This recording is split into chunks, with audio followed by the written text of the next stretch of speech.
Finisce 1-1 la gara tra Ollolai e Posada, valida per la 25esima giornata del girone D del campionato di prima categoria. Un match agonisticamente tirato, giocato in un clima invernale e si è riscaldato nella ripresa. Luca Pira manda in campo l'Ollolai con Mureddu Antonio Bussuladu, Luca Sedda Andrea Daga Antonio Sedda, Frau Tore Sedde, Frongia Alessandro Busso e Luca Sedde.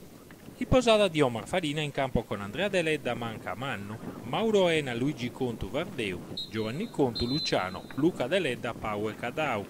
Arbitra Nieddu della sezione di Sassari. L'Ollolai non si fida degli avversari, ben messi in campo, e concede poco. Bussu e Sedde cercano di illuminare il gioco. Al settimo Andrea Daga mette dentro un pallone invitante, ma nessuno ci arriva. Lo stesso numero 5, locale, riceve da Capitan Sedde, ma alza la mira.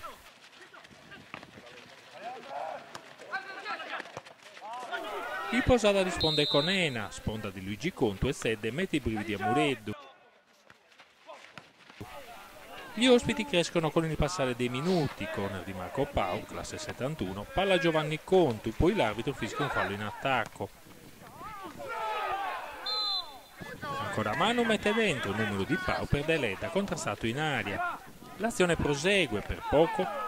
Manu non pesca il jolly con questo tiro angolato.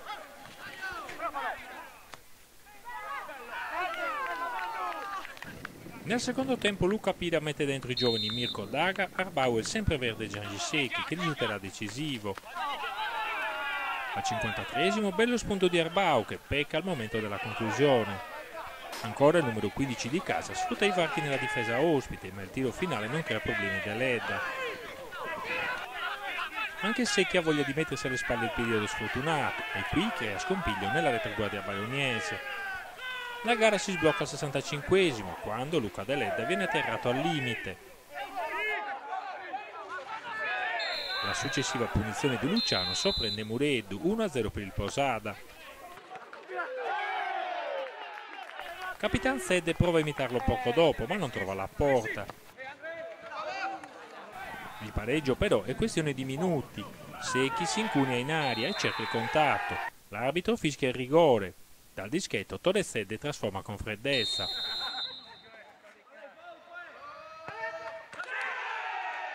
Giovanni Contu continua a protestare e viene espulso, Posada in 10.